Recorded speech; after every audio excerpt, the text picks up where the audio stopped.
Hello, and welcome to Western Civ, episode 180, The Medieval Church. Last time, we took a long look at the different ways in which the medieval church influenced people's lives. I wanted to make it clear just how instrumental the church was in terms of how it influenced life in the Middle Ages, especially when it came to those quintessential moments: birth, death, and marriage. But none of this happened overnight.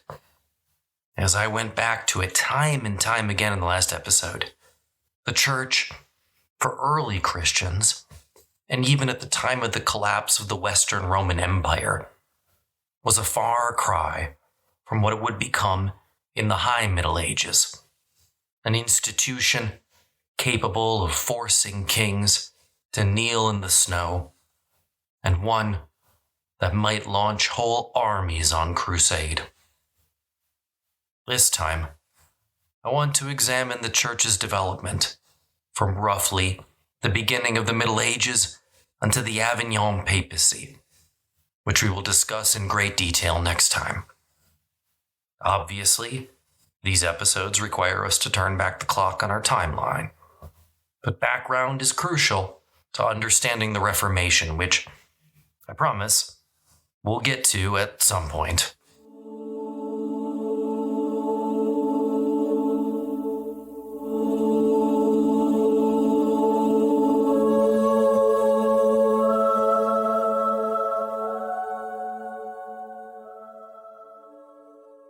Of course, the fall of the Western Roman Empire is an arbitrary starting point for the epoch that we call the Middle Ages. These titles only came into being during the Renaissance, as a way to connect the revitalization of classical antiquity with its source and to discredit the intervening period. To anybody living in the 6th century, life was much as it had been in the 5th. From the 4th to the 13th century, most of the intellectual energy went into the concept of continuity with ancient Rome, rather than its demise. Of course, there was a break between the classical world of Rome and, certainly, the medieval world. But the point that I want to make is that the changing of institutions, especially of the church, and this is what I'll come back to all the time in this episode, was a gradual process that took almost a millennium.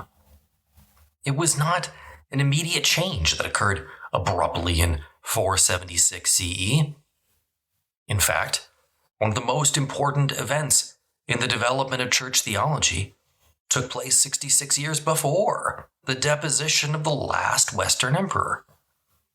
In 410 CE, as the Vandals sat down and besieged his city, the church father, St. Augustine, also sat down and wrote The City of God, a text that would provide the foundation for much of medieval Christianity. At the start of the 7th century, the first wave of quote-unquote barbarian invasions into the West was over. Interestingly, it was through these barbarians that the first real period of expansion for Western Christianity took place. These barbarians were basically non-Greek, non-Latin speaking Indo-Europeans who lived east of the Oder River or to the north in Scandinavia in a few cases. These men, women, and children had no intention of destroying the Roman Empire.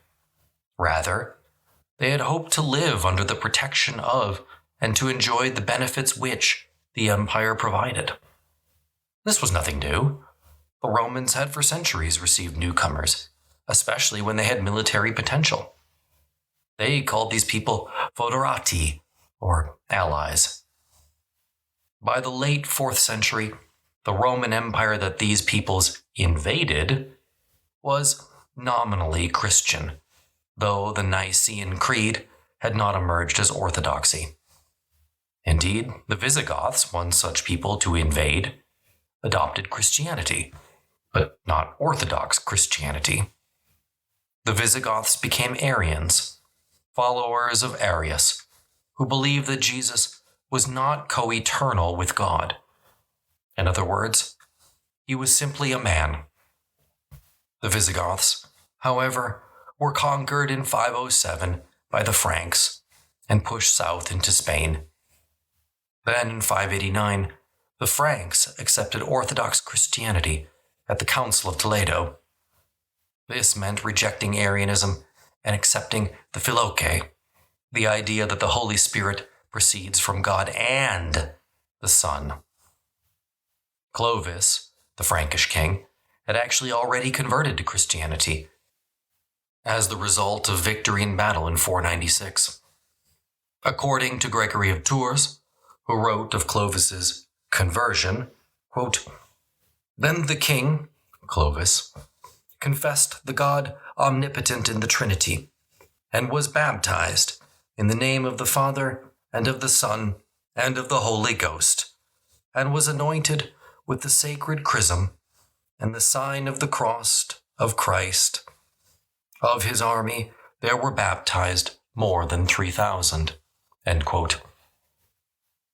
Now, those Goths who had been pushed into Spain were themselves wiped out by the Muslims in the 8th century, bringing to an end any major Arian power in Europe. With the Council of Toledo, Orthodox Christianity became the dominant religion in Western Europe. Had the Franks not converted, it's kind of difficult to say what would have happened. The Franks are, in many ways, the real founders of modern Europe. In 534, they conquered the Burgundians, whose leader had just converted from Arianism to Orthodoxy in a misguided effort to avoid being conquered, bringing the whole of modern France under Orthodox rule. Throughout the period between roughly 490 and 600 CE, the church, that is the Orthodox Church, became the dominant force in society. Christianity influenced society in several major ways. The Romans had left behind them many administrative structures that the church now filled. Indeed, it was because of the church that many of the civitates, or city-states, survived the early Middle Ages. Early on, Christianity in Western Europe was more of a city phenomenon. Those who remained in the countryside, the Pagani, as they were called, became associated with the Old Faith, or paganism. The church continued to develop in Western Europe under the Merovingians, the first ruling dynasty of the Franks, throughout the 6th, 7th, and even early 8th centuries. The church was not independent or autonomous, especially under the Merovingians, but was rather controlled by the secular rulers, who appointed priests, abbots, and bishops. On occasion, a ruler would bestow an immunity on the church, which meant land was free and clear of all taxes or obligations to any secular lord. There was a flourishing of religious art, the liturgy, devotion to saints, popular piety, relics, and pilgrimages. Yet, the harshness of life had not gone away. Those champions that the church could find, such as even Clovis, did not hesitate to violate the canons of morality if it suited their purposes. And there's very little reason to believe that his 3,000 followers were any different. Organizationally, the church was decentralized in those centuries, and the papacy was weak. Another major movement that influenced the development of Christianity in Europe, especially during the 6th century and onward, was the rise of monasticism. Although the church got its earliest adherents in the cities, the rural monastic movement seemed particularly well suited to reduced paganism in the countryside. Monasticism began in the East and spread west. In the East, men and sometimes women made the deliberate decision to separate themselves from society and live in the forest or desert or mountain or, frankly, wherever. In the East, these were normally small groups or individuals. In the West, the numbers would concentrate and grow. It was these monks who would, in time, convert the rural populations of Europe. Remember that most of the population of medieval Europe lived in rural areas. So the monastery was normally the most important way in which 95% of Europeans had contact with the church, at least by the 8th century. In Western Europe, the most important name to remember from an early medieval monastic standpoint was Benedict of Nursia, creator of the Rule of Saint Benedict, written in 529 CE. The rule obliged monks to take part in 3 different activities. The first and most important was, of course, the work of God, Opus Dei, which refers to worship, and which was held 7 times per day. Vigils, lauds, prime, terce, sext, non, vespers, and compline. Benedict suggested that the entire book of Psalms should be read, recited, or sung every week. The second daily obligation was to read the scriptures, the purpose of which was individual growth. The third obligation was opus manum, or manual labor. Monks were supposed to perform manual labor for 7 to 8 hours per day, every day. While the Benedictine rule did not mention vows of chastity, poverty, and obedience, these were assumed. Once someone joined a monastery, they were supposed to be there for life, under the rule of stabilitas loci, or stability. The only exception was if a monk wanted to move to a stricter monastic house. Monastic houses were crucial to the maintenance of society in the early medieval period, as urban life dramatically declined. Monasteries, of course, were never as separate from society as they were in theory supposed to be. Monasteries established schools, they tended to the sick, and engaged in limited commerce. But most importantly, monastic houses were major landlords. This is the role within which most people in Europe probably knew the monks, as landlords. Moreover, it's probably through that role that most, if not all, of the bad blood between the monastery and the surrounding community accumulated. Not everyone was upset when Henry VIII dissolved the monasteries, after all. The cultural history of Western Europe, from the fall of Rome to the High Middle Ages, was an attempt to recreate the splendor of the classical tradition. These writers usually tried to imitate exactly the expressions, meters, and even vocabulary of ancient Rome. The early church had been highly suspicious of classical learning. And yet, the preservation of classical learning was due primarily to the church, especially to the monks, who reshaped and transmitted it. The study of astronomy, rhetoric, preaching, grammar, and music was retained, and the church defended its right to use it by referring to Moses' commandment to the Israelites to, quote-unquote, despoil the Egyptians. Boethius translated Aristotle, as well as Introductions to Categories by 3rd century Neoplatonic philosopher. It was primarily through these works that knowledge of Aristotle became retained in the Middle Ages. During the early Middle Ages, the monasteries also worked to codify what would be required for an appropriate education. Of course, the pinnacle of any education would have to be the study of theology. However, prior to that, in the 5th century, the liberal arts were reclassified to include 7 items of study: geometry, astronomy, arithmetic, music, grammar, rhetoric, and logic.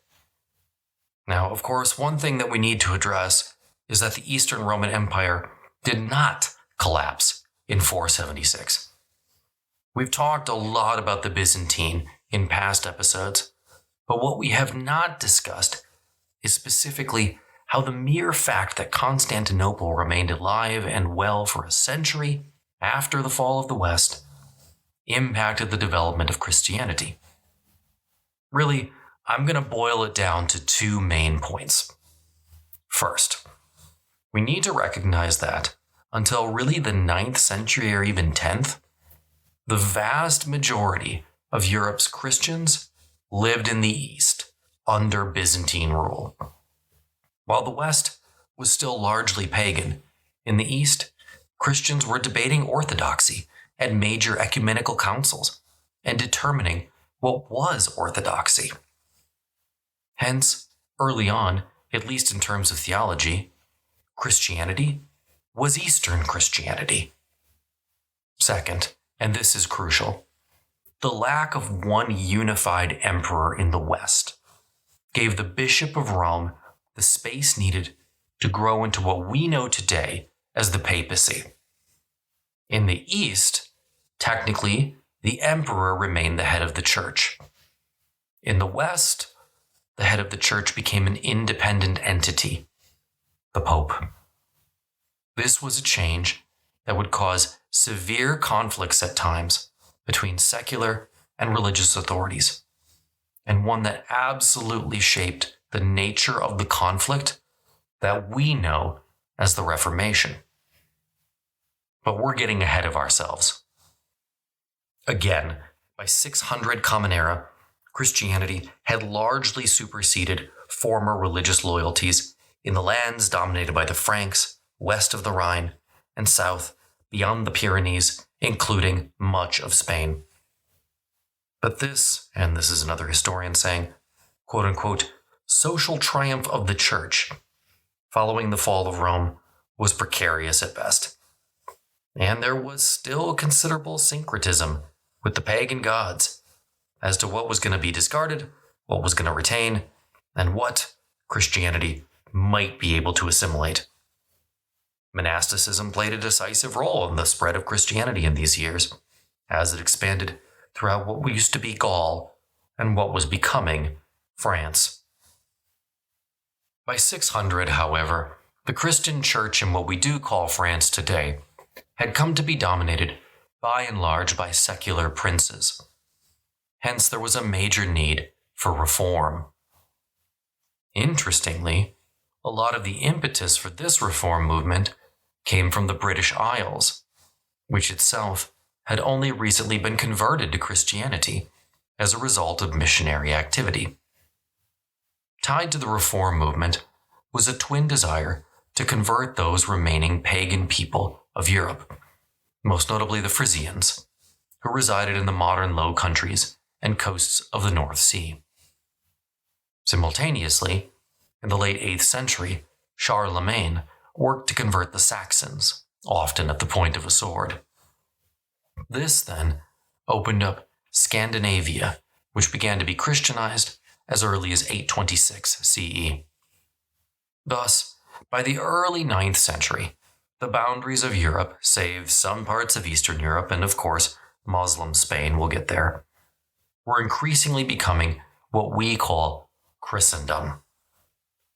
In all these efforts at spreading the faith, the primary goal remained winning the consent of the pagans to receive baptism, I'll say, quote-unquote, willingly. And yes, remembering Charlemagne, I put willingly in quotation marks. The activity was promoted by the establishment of permanent missionary centers in pagan areas. The question always comes up when thinking about pagan conversion. Okay, well, what exactly did it mean to be pagan? That depends a lot from whose perspective we're looking. For the Orthodox Christians of Europe, it meant everybody who was not either Christian, Muslim, or Jew. The nature of the pagan religious theories that the missionaries confronted, we can only today describe in very general terms. It was polytheistic, with a hierarchy of gods including elves, spirits, departed souls, witches, and demons. It was a religion of fear, aimed at placating the anger of the gods, who determined the entire course of human affairs, and it was therefore extremely fatalistic. In this sense, all ancient religions were communal, including that of the Roman Empire. Religion was more for the welfare of the polis, the state, than for the individual, and that's why large groups of people eventually converted en masse at the same time. Missionary preaching endeavored to inform these pagans about the origins of the universe and humankind, not to mention the fall and coming of Christ, mankind's Redeemer. In all of this, there was a continued emphasis on the written word or perceived wisdom. Generally, most Christian missionaries seemed to believe that they would be successful by merely showing the pagan peoples these examples and assuming that they would accept them without question. But many pagans often were far more interested in material gains. Hence, rulers typically had to resort to gifts and other forms of persuasion. Still, I don't want to make it sound like all pagan peoples could have their religious allegiance bought. The missionary efforts were a joint operation between the missionaries, often monks, and the rulers. Neither was this process in any way linear. Missionaries were not always successful. Some pagans brought counter-arguments against the new faith. In one exchange of letters, Boniface is chagrined to admit that the English people, and especially the king, quote, were scornful of lawful marriage and living in wanton adultery like the people of Sodom, end quote. He concedes that pagan sexual practices were superior to that of Christians. Boniface also wrote to the Pope complaining that some Christians were undermining the effectiveness of his preaching by leading sinful lives. But more than merely rejecting this message, some pagans resorted to violence. Boniface himself died as a martyr.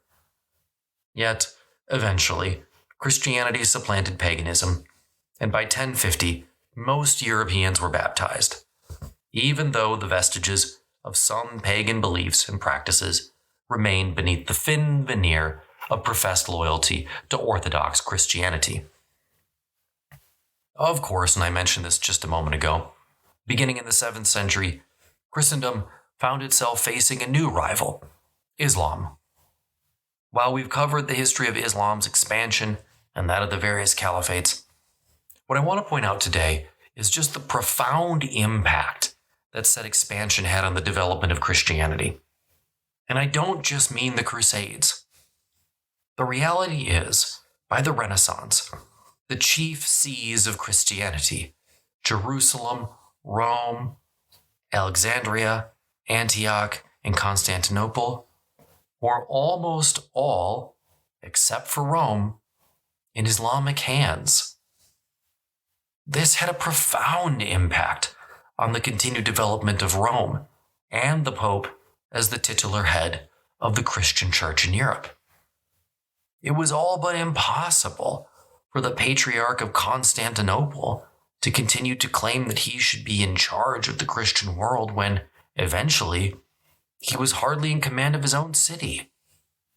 This led to a dramatic increase in the power and prestige of the Pope, and is not something that happened overnight.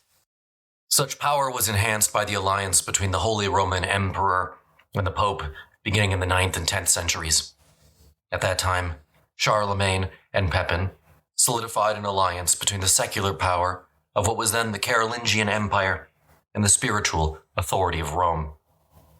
The fact that only a pope could crown the Holy Roman Emperor did much to reinforce the idea that the Pope was the cultural and spiritual leader of Christendom, and that his rule was undisputed. Charlemagne himself did much to encourage these connections. There's clearly no doubt that Charlemagne continued, and indeed intensified, proprietary church system of the Merovingians. It is also evident that much of his legislation was to the Church's benefit. In a celebrated letter to Pope Leo III in 796, Charlemagne stated his views on the relationship between Pope and ruler. Quote, "It is our task, with divine help, to shield everywhere, with our arms, the holy Church of Christ from all enemies abroad, from the incursion of the heathen and the devastations of the infidel, and to fortify her from within by the profession of the Catholic faith." End quote.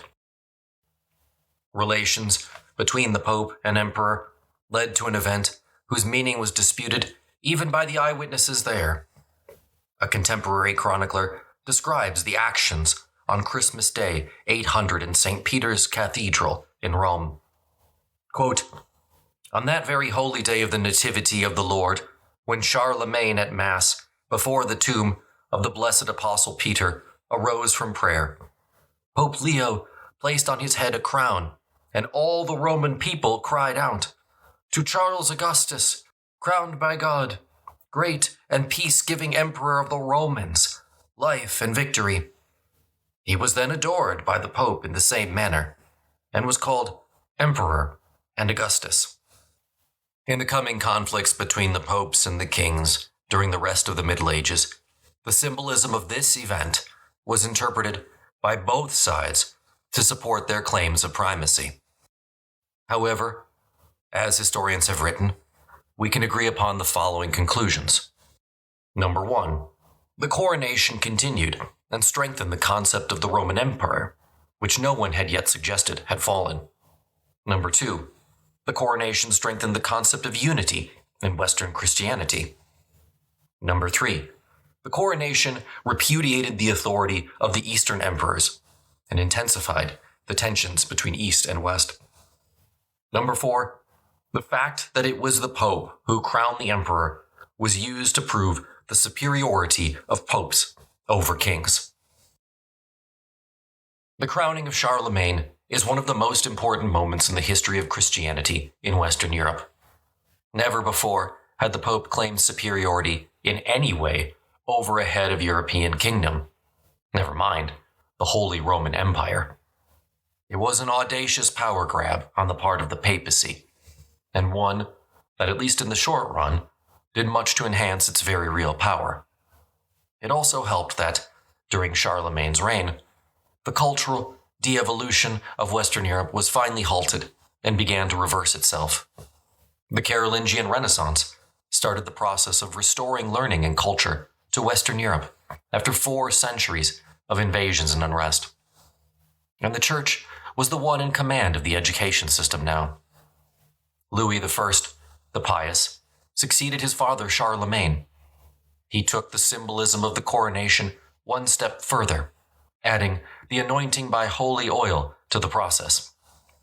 This was a nod to the Old Testament kings, but, crucially, it was also an indication that the emperor might be a literal defender of the faith, answerable only to the Pope in Rome. It was another indication that the power of the popes was on the rise. However, by 843, Charlemagne's empire was no more. The reasons for this are varied, and we covered them before. But certainly, for Christianity, it meant that, yet again, it might be difficult for one emperor to enforce orthodoxy across Western Europe. That task would need to fall to the Pope, and he was not opposed to the challenge. The first great medieval pope after Gregory the Great was Nicholas I, who was pope from 858 to 867. He aimed to free the papacy from the control of rulers. In a letter to Michael III, the Eastern emperor, Nicholas wrote, quote, "It is plainly proved that the secular power can neither bind nor loose the Roman pontiff, whom, as is well known, Constantine called God, and God cannot be judged by man." End quote. At the same time, early in the 10th century, 910, a monastic reform movement began in Cluny that would have major impact on the development of Christianity, particularly in France and northern Italy. This time, there was no single great abbot. A series of abbots, from 910 to 1100, led to a dramatic increase in the number of monasteries throughout Western Europe following the Cluny orders. Circa 1100, this number exceeded 1,150, I'll call them Cluny franchises. Cluny was a reforming house, and its influence was immense. Many houses followed its reforming customs, and it had, as I said, a dramatic impact on the monastic movement in both France and England. That all being said, by 1100, urbanization was on the rise in Western Europe once more, and some, not all, of the old rural monasteries were losing their dominance. Now turning back for a moment, the early Middle Ages were not devoid of theological controversies. Don't forget At this point, Christianity in Europe is hardly uniform, even if we discount the Eastern Orthodox Church. Theology in the early Middle Ages was largely derived from an interpretation of the Augustinian tradition, and for centuries, this traditionalism went unchallenged. There were, however, several theological controversies, some of which were precipitated by unresolved tensions within the Augustinian tradition itself. Adoptionism, a revival of the heresy of Paul of Samosata, was reflective of the continued vitality of Arianism in Spain, brought earlier by the Visigoths and the Vandals. One area in which Augustine remained unclear was the Lord's Supper. His writings, as well as those of others, could be used to support different interpretations of Christ's presence in the Eucharist. Eventually, the Fourth Lateran Council in 1215 declared Transubstantiation as dogma and ended the controversy once and for all. Another unfinished item from Augustine's legacy had to do with anthropology and the ultimate destiny of humans. Augustine taught essentially predestination, that some people were preordained to salvation and others condemnation. At the Council of Orange in 529, the idea of a predetermined condemnation was rejected without naming Augustine or impugning his memory. Basically, the way that the Church decided to get around the writings of Augustine was to simply draw a very finite distinction between predetermination and foreknowledge. In other words, in the Middle Ages, these thinkers argued that God possessed foreknowledge of who was going to go to heaven and who was going to go to hell, but he had not actually predestined anyone. Predestination will be one of the major battlegrounds of the Reformation. And these are only the Western controversies. To the East, the debate was centered on religious images or icons. There, emperors and patriarchs fought, and I mean literally, over iconoclasm, which again, we've covered before and is not particularly relevant to our story today. What is relevant is the final split between Rome and Constantinople, between East and West, which took place in 1054. In 1054, the Patriarch Michael Serurius published a manifesto accusing the Latins of 4 key theological errors. There were 2 other complaints about the use of the Filoque and papal enforcement of celibacy on priests. Serurius closed the Latin churches in Constantinople and ordered Latin monasteries to conform to Greek usages. Pope Leo IX protested all this by contending that Rome was superior to all the churches. The Pope then sent 3 legates to Constantinople to discuss their differences, but they were famously received with insolence and anger. The Patriarch ordered the Pope's name removed from the list of authorized names for whom prayers are said, and in retaliation, the papal legates famously laid a sentence of excommunication upon the altar of the Hagia Sophia.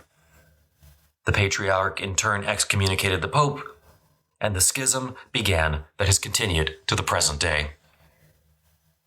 There had been a lot of friction between Rome and Constantinople before 1054, of course. However, after 1054, the chances of reconciliation were all but gone. This gave the Pope unfettered control over the churches of Western Europe.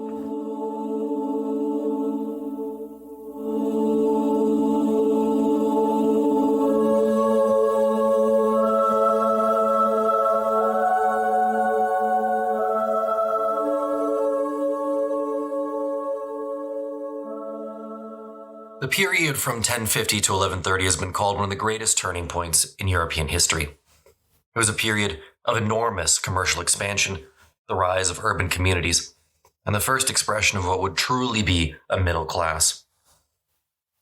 It was also one of the most controversial periods in the history of the Western Church. It was a period of great reform, and the reform all centered around one issue: investiture.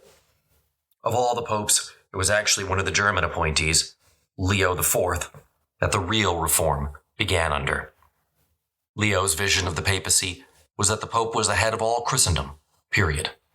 That led to, one might guess, a particularly active papacy during his tenure. So it was time once more for reform. Leo took his program of reform to France and Germany, and there he convened a number of councils at which the priests and bishops were interrogated about their lives. Not everyone agreed with the Pope or supported his agenda. Lay patronage of church offices had been customary for centuries, often to the mutual benefit of both parties. Rulers relied upon the loyalty of their clerical appointees as a counterbalance to the nobility. Now, as to the other big problem, clerical marriage, it was obvious that the monks living in the community should be celibate, but nobody could really understand why priests who were living in a committed and exemplary monogamous relationship had to be celibate.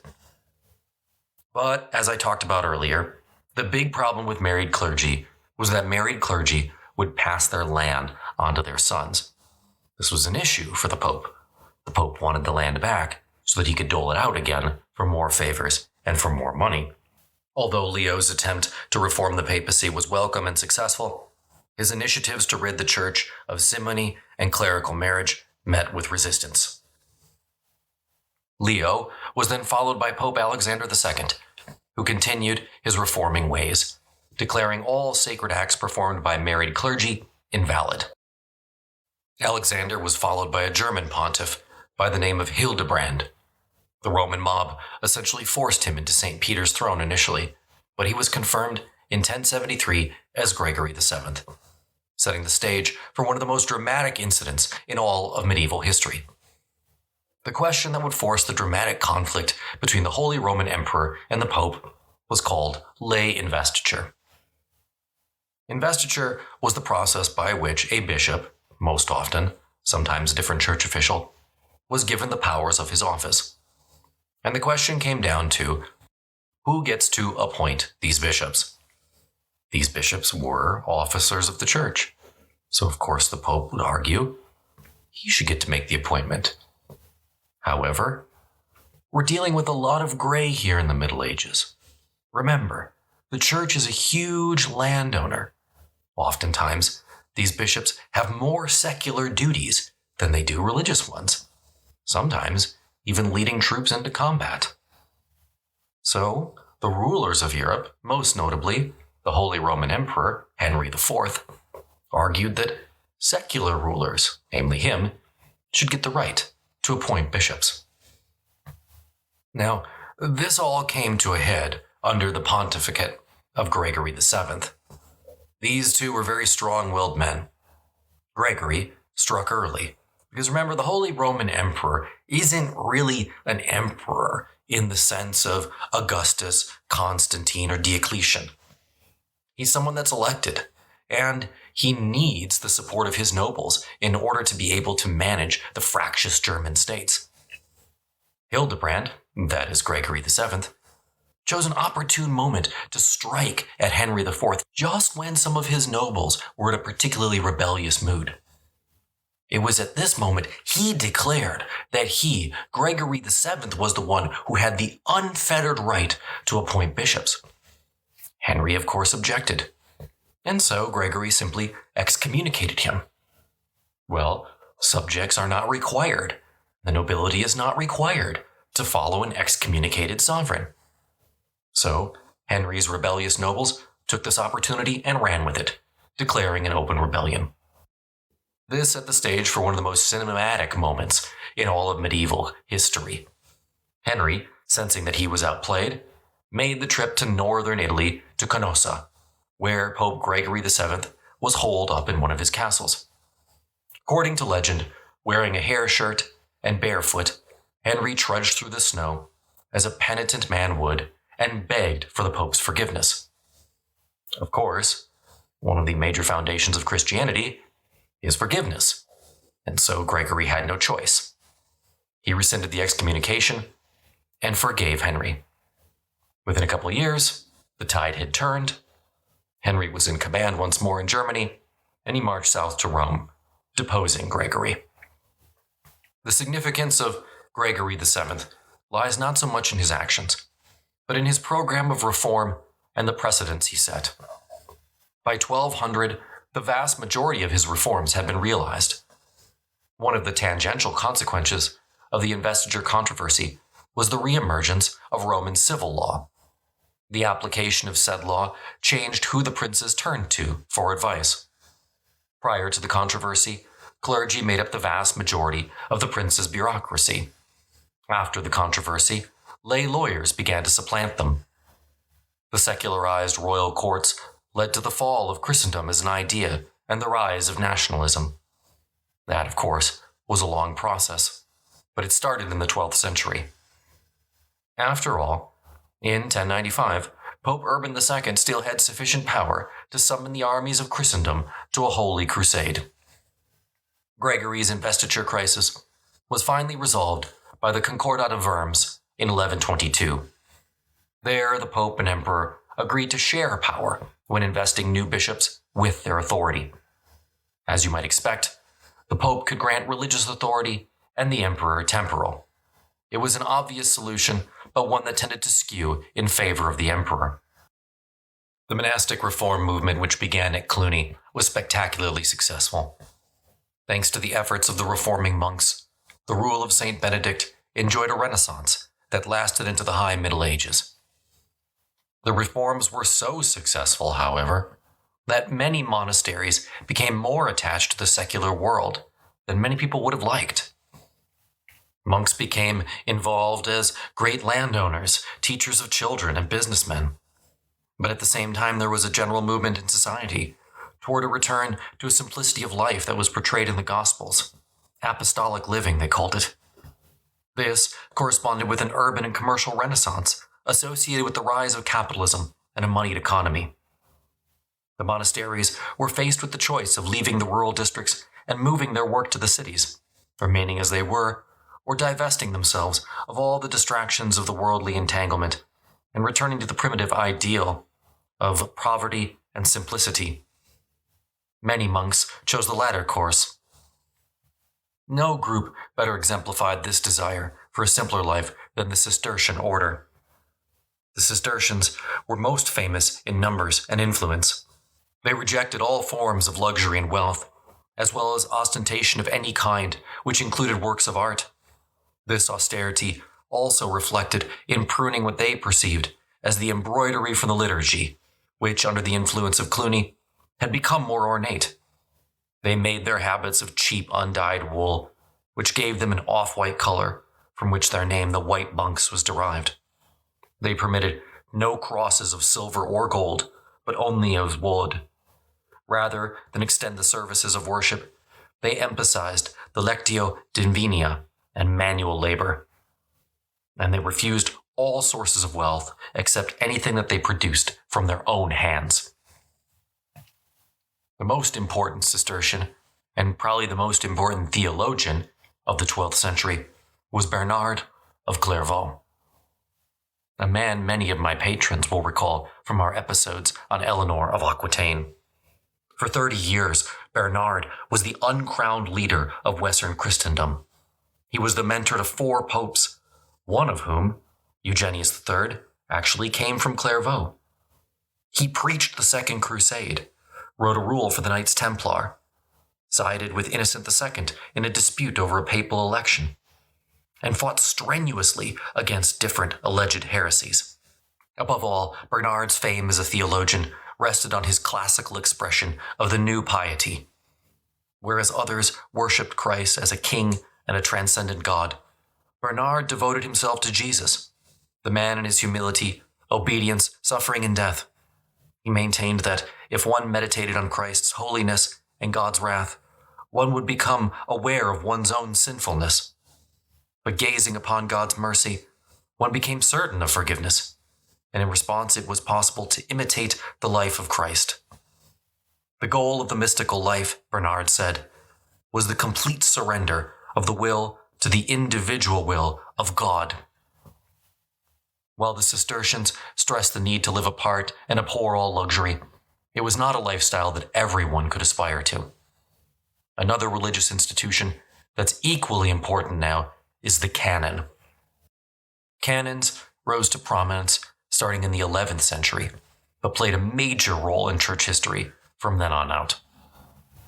Canons were priests living in a communal life in a parish or as a staff of a large church or cathedral. While monks were under the jurisdiction of the abbot, canon priests answered to the local bishop. Canons were particularly important when it came to education. Beginning in the High Middle Ages, as a result of increased urbanization, education began more and more to move from rural monasteries to urban cathedrals. A meeting of canons was called a chapter. These chapters had the right of election and, crucially, controlled the education system in a given area. Those who concerned themselves principally with education were called collegiate chapters, which is where our modern word for college comes from. One of the long-term movements beginning in the early Middle Ages that goes straight on through to the Reformation was the centralization of papal power and authority. Centralization, whether through the canon chapters or papal legates, was a major factor in the desperate desire for orthodoxy and control that would lead to the pot boiling over in the 16th century. Canon law took precedence over all other forms of ecclesiastical law starting in the 13th century. That meant that papal delegates could effectively overrule bishops whenever they wanted. This was just another way that, over time, the Pope encroached on the bishop's authority. Another way for the Pope to maintain control was through increasing church councils. The first 7 church councils, often dominated by the Eastern churches, were called ecumenical because they were considered to be binding on East and West. The last of these was held in Nicaea in 787 and condemned iconoclasm. That was the final ecumenical council, binding on East and West. Councils after then could only be binding on East or West, and in the West, these are generally called Lateran councils. I'm sure you can hear the word Latin in there. The most crucial Lateran council was the Fourth Lateran Council in 1215, held by arguably the greatest medieval pope, Innocent III. Innocent was determined to enforce papal authority throughout Europe, arguing, quote, "Just as the moon derives its light from the sun, and is indeed lower than it in quantity and quality, in position and in power, so too the royal power derives the splendor of its dignity from the pontifical authority." End quote. Innocent successfully applied this worldview to the kings of his day, entering aggressively into German affairs, threatening the King of France in his domestic life, excommunicating the King of England, and asserting himself in Spain and Hungary. And this all came to a head then in the Fourth Lateran Council of 1215. The Fourth Lateran Council begins by emphasizing that there is only one universal church, and that, quote, "outside of which there is absolutely no salvation," end quote. Also of great importance in 1215 was the claim of the Eucharist, Transubstantiation, which I discussed earlier. Quote, "The bread being changed, transubstantiato, by divine power into the body, and the wine into the blood, which no one can effect except the priest, who has been duly ordained," end quote. The Fourth Lateran Council then goes on to attack various heresies throughout Europe, which would all be crushed in due order. Now, the tension between the secular authorities and the Pope was a major and consistent issue throughout the Middle Ages. Christians were encouraged to separate themselves from the world of man, often seen as inherently flawed. However, at the same time, St. Paul's warning, "Let every soul be subject to the governing authorities," was also respected. The medieval struggle for power between the popes and the kings was more than just a test of personal ambition, though it certainly was that too. It all came down to the question, how do we reconcile the spiritual claims of the Church with the temporal claims of the secular rulers? Medieval thinkers unanimously agreed that the powers conferred on St. Peter did transmit to the Pope. Where they disagreed was what that meant in terms of temporal power. From the 11th century onward, the idea of a separation of powers gained traction. This was based on the slenderest of theological evidence. Literally, one line from the Bible, the book of Luke, quote, "Look, Lord, here are 2 swords," end quote. From that single sentence, theologians assumed that spiritual authority and temporal authority were to be, in some sense, separate.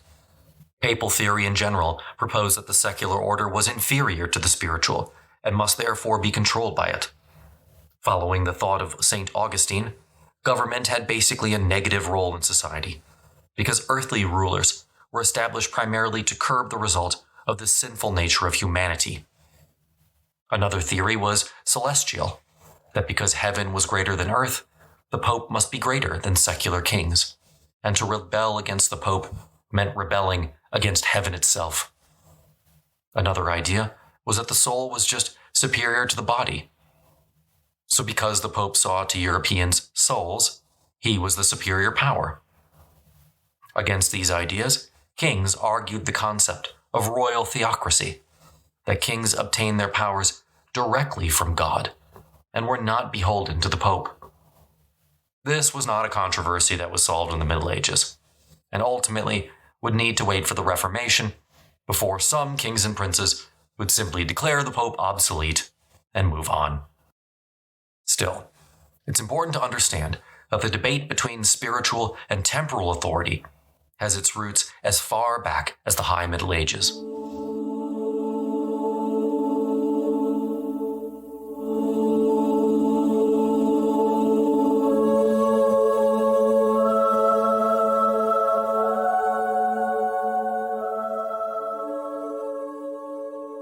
From 1050 to 1250, Europe experienced a resurgence in learning and cultural life.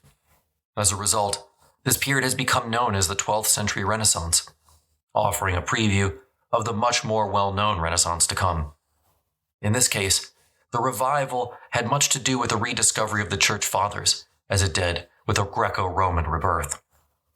South of the Alps, the 12th century Renaissance tended to be focused in the cities, while to the north, rural monasteries were the driving force behind the movement.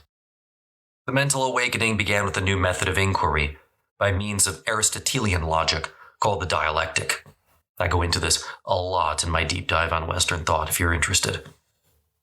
This new form presents a problem as a question, to which an argument both for and against are presented. In short, what develops here is the famous thinking movement called Scholasticism, which was essentially the application of reason to revelation, with the object of harmonizing the two. So, what we get in the Italian Renaissances of the 15th and 16th centuries is a return to classical learning, but what we get in the 12th century is scholasticism, which is an effort to try to marry classical learning and logic to theology, specifically Roman Catholic theology. Probably the biggest name here was St. Anselm, who succeeded Lanfranc as Bishop of Canterbury and who is often called the father of scholasticism. He suggested the proper use of reason in his celebrated work, quote, Faith in Search of Understanding. He wrote, quote, For I do not seek to understand that I may believe, but I believe in order that I might understand, end quote. Augustine had saying basically the same thing a long time ago. He believed that by use of reason alone, one could arrive at truths which had been revealed, one of which was the existence of God, for which Anselm employed the most famous argument of all in favor of God, the ontological argument. Quote, And assuredly that, than which there is nothing greater can be conceived, cannot exist in understanding alone. For suppose it exists in understanding alone, then it can be conceived to exist in reality, which is greater, end quote. Essentially, the argument goes as this. The most perfect thing is always the thing that exists, and therefore, because God is the most perfect, God must exist. Anselm was followed by Peter Abelard, who was, by universal consensus, the most influential theologian of the 12th century. He taught that God had created humans in order to fill the vacancy left by the fallen angels. But by falling into sin, humans had thwarted God's purpose. Humans were now required to satisfy God's justice or honor, either through holiness of life or by suffering eternal damnation. Now this, of course, placed God in a dilemma. He couldn't simply forgive humanity's sins, for this would violate justice. And God could not punish humans forever, for this would violate mercy. If the original plan was thwarted, it would prove that God is less than all-powerful. The solution was, then, in the sending of God's Son, who was both God and human, and who would render the satisfaction. You might recall we discussed this in great detail in the last episode. Probably the biggest change in Christian theology between 1100 and 1600 is what I'm going to call the Aristotelian Revolution. Certainly, Plato was well known in the West during the early Middle Ages, but Aristotle was relatively unknown because none of his works had been translated. About 1200, that changed, and Aristotle's ideas came into the West, which then had a profound impact. Generally, these writings, many of which contradicted Platonic and earlier church theories, came to the West through contact with the Islamic world, notably through Spain. Some of the new ideas that challenged the Christian tradition were Aristotle's belief in the eternal nature of the world, the concept of the universal soul rather than one's individual soul, and a universalism that called into question the particularity of Christianity. In his theory of knowledge, Aristotle taught that all of our understanding comes from external impressions, i.e. the soul is a blank slate. Kant's going to pick up that one and run with it. So disturbing were these new ideas to some that in 1210, a ban on Aristotle was declared in Paris, a ban that was largely ignored. By 1200, the theological scene found various schools of thought jostling for attention.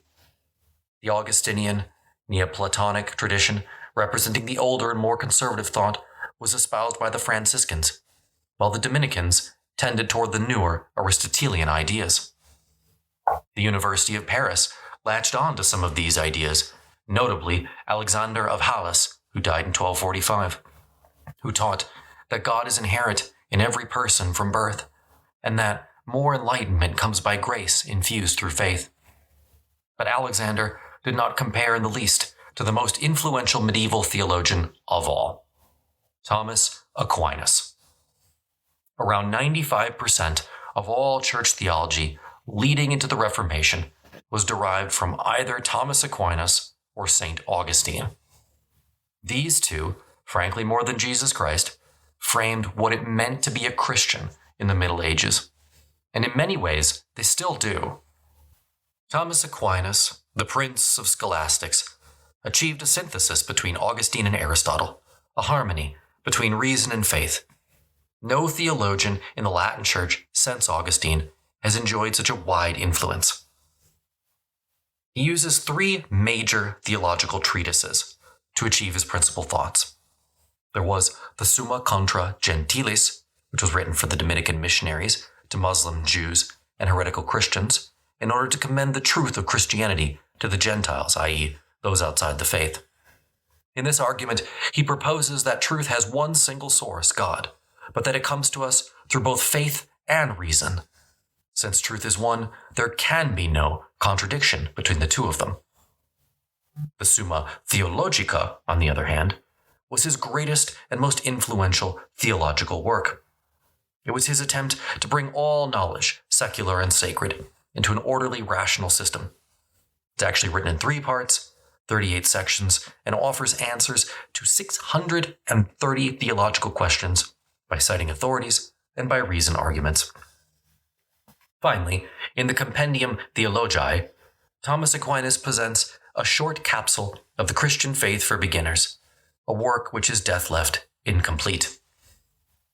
Now, love for Aquinas was not universal. Many believed, rightly so, that he was undermining St. Augustine, who was, a saint. What Aquinas really did that would have a lot of relevancy for our story going forward was begin to separate theology and philosophy. Since late antiquity, theology and philosophy have been the same thing. Now, for the first time really since the Stoics, one might see a little crack of light between the two. This, in turn, had 2 long-term impacts on Christianity in the West. First, it gave rise to the Christian mysticism, the notion that religion might be both deeply personal and divorced completely from theological reasoning. Second, it opened the door for the return of secular philosophy, which is going to drive first the Age of Reason and then the Enlightenment. Before discussing the 14th century, which is where we're going to leave our story for now, I want to talk about one last medieval invention: the friars. The friars were essentially lay preachers who could go as they wanted, they served a need because oftentimes in some of the burgeoning towns and cities, there was a need for individuals who weren't tied to any location, who could administer sacraments to the people. Although lay preaching had always been looked upon by the church with suspicion, the friars were the first to be given papal approval for the task. Administratively, a friar was under the jurisdiction of the bishop, unless they traveled, in which case they could do more or less what they wanted. This gave friars a tremendous amount of freedom, but also brought them a lot of resentment from the parish clergy. In 1217, the Pope confirmed the establishment of the Order of Preachers, the first major group of friars. These were the Dominicans, or, because they wore a white habit with a black head covering, the Black Friars. The order was divided into regional provinces, whose head was elected by the heads of individual houses. The Dominicans tended to live by begging. This being really hard, the Pope granted them permission in 1475 to own land and therefore have a more traditional source of income.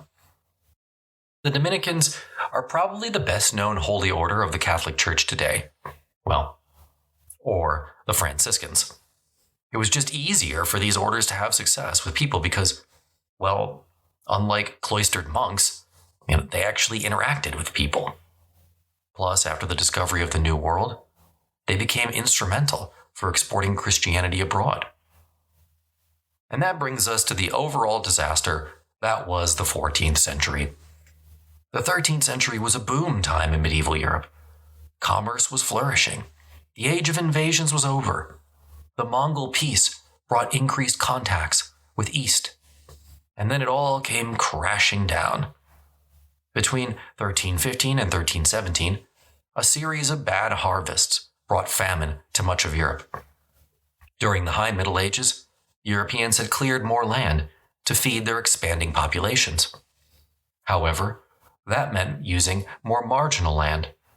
So, when bad weather struck, it struck with a vengeance.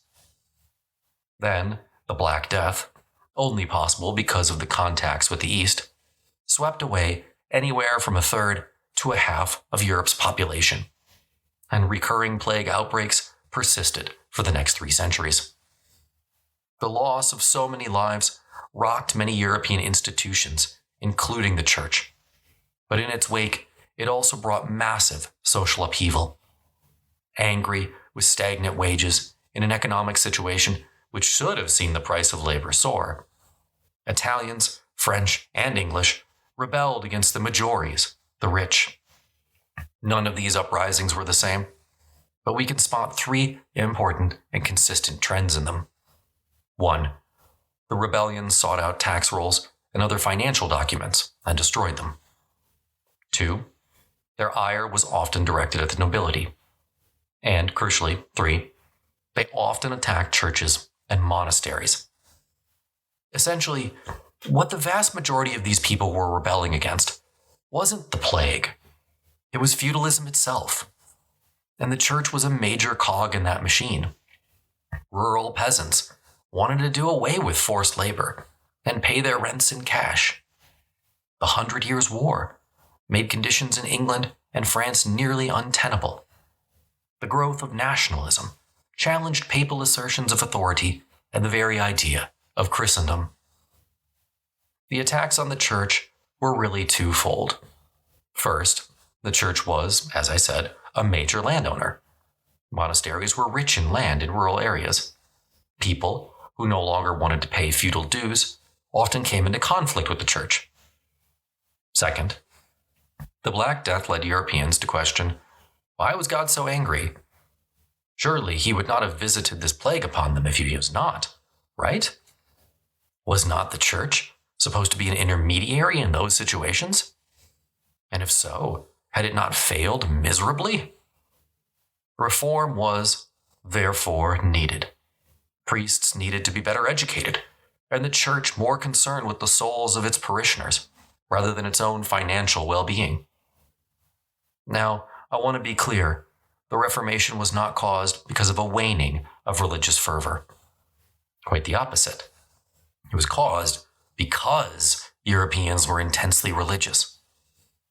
They were just looking for answers in different places than they had been in, say, 1150. The Renaissance only heightened these attacks, which, again, were all against established authorities, not just the church.